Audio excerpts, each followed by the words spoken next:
क्या आपको भी लगता है कि लोग आपका इस्तेमाल करके आपको छोड़ देते हैं? आप किसी से दिल से प्यार करते हैं लेकिन बदले में सिर्फ धोखा मिलता है। छोटी सी बात दिमाग से महीनों तक नहीं निकलती।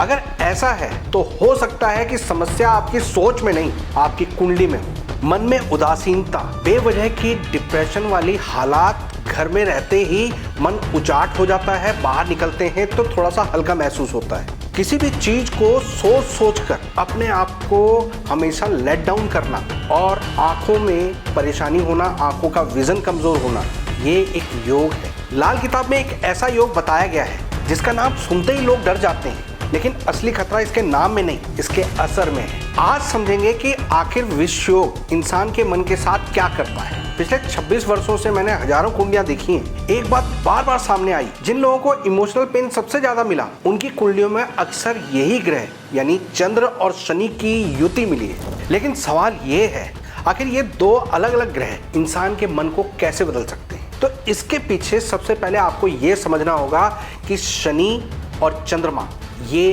किन चीजों को रिप्रेजेंट करते हैं। शनि पहाड़ है, पर्वत है, अंधकार है, और चंद्रमा पानी है, मन है और जल है। जब पहाड़ों से पानी निकलता है तो धीरे धीरे वो पहाड़ उस पानी से कटना शुरू होता है। वो पानी जब निकलता है तो अपने साथ उस पहाड़ के छोटे छोटे कणों को रेत के रूप में इकट्ठा करता है। रेत बुध से डिनोट होती है और बुध हमारी बुद्धि को रिप्रेजेंट करता है। चंद्रमा को मन कहा गया है। मन हमेशा अंधकार जो कि शनि का है वहां पर डरता है, एक भ्रम जाल पैदा होता है और इसका इम्पैक्ट सीधा आपके दिमाग पर पड़ता है और आपका दिमाग जो बुध है वो ऐसा फील करता है कि कुछ इल्यूजन हो रहा है। दिमाग और मन का तालमेल नहीं बन पाता, जिसके कारण इंसान अपने मन में विचार बनाता है, दिमाग उसको डिस्ट्रैक्ट करता है और वो वहमी बन जाता है, डर लगने लगता है और अपने आप में अकेलेपन को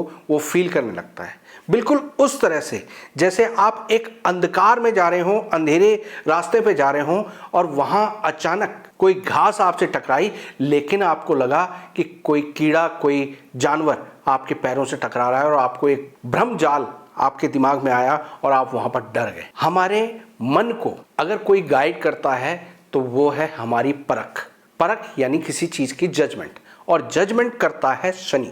जब भी शनि चंद्रमा के साथ होता है तो ऐसे में आपका जजमेंट काफी हद तक खराब होना शुरू हो जाता है, जिसके कारण आपका मन भटकाव की स्थिति में जाता है। ऐसे में आपको डिप्रेशन फील होता है, आप उदासीनता में जाते हैं, क्योंकि उदासीनता शनि रिप्रेजेंट करता है।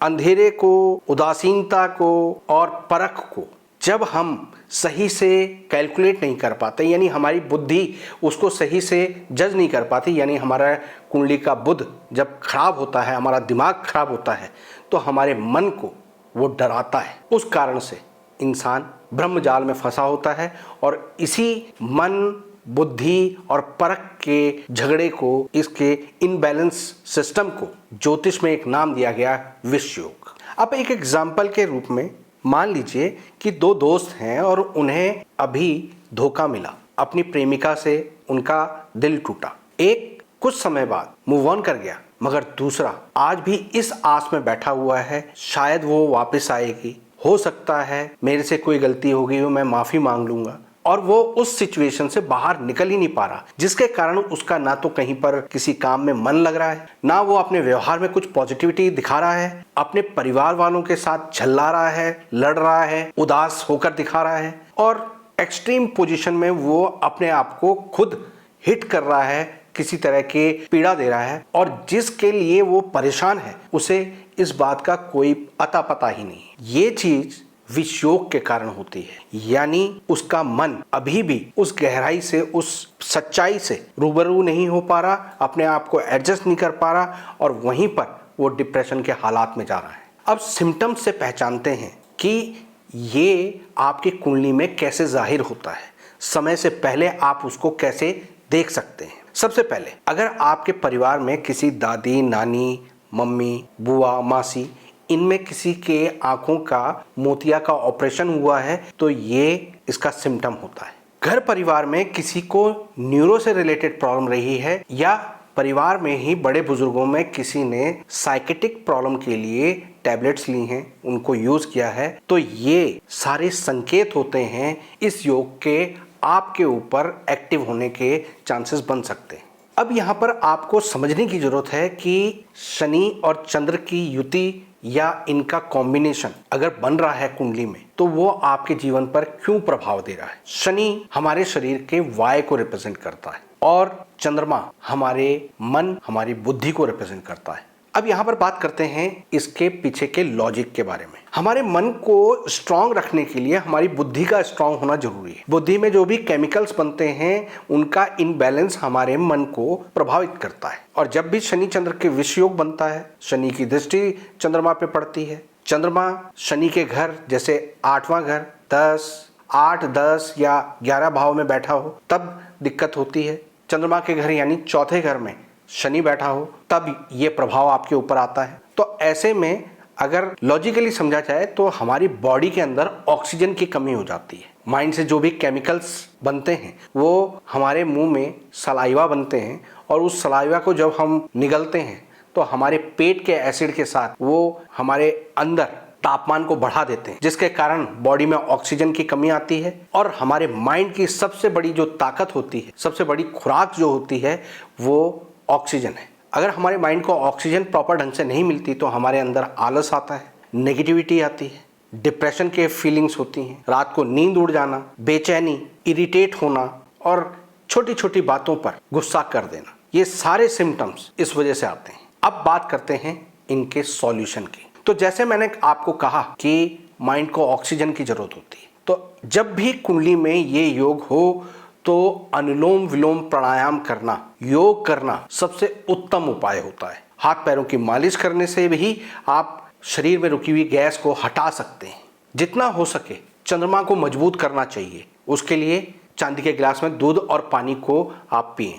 अपने शरीर पर चांदी अधिक से अधिक धारण करें। और जहर को जहर काटता है तो लाल किताब में एक बहुत अच्छा उपाय बताया गया है कि होम्योपैथिक दवाई जिसमें अल्कोहल की कुछ मात्रा होती है, उसको आप गुनगुने गर्म पानी के साथ लेते हैं 4-5 ड्रॉप्स, तो वो आपकी बॉडी के अंदर से ये नकारात्मक चीज़ों को दूर करता है। आपकी नसों को वो फ्लेक्सिबल बनाता है, जिससे ब्लड का सर्कुलेशन और ऑक्सीजन प्रॉपर ढंग से हमारे पूरे शरीर में रोटेट कर पाती है और हमें आराम मिल पाता है, हम डिप्रेशन से निकल पाते हैं। लाल किताब में इसका एक बहुत सटीक उपाय बताया गया है, नाक छेदन। ये सेंटर का जो पॉइंट होता है, यहाँ पर अगर आप चांदी से नाक छेदन करवाते हैं और 100 दिन के लिए करवाते हैं तो इससे भी आप इस योग को काफी हद तक ठीक कर पाते हैं। इसके अलावा किसी भी 2 रंगे जानवर का माथा काली स्याही से 43 दिन तक उसको टीका करें, उससे आपको लाभ मिलता है। एक चांदी की डिब्बी में गंगाजल भरकर उसमें अपने बाल बंद करके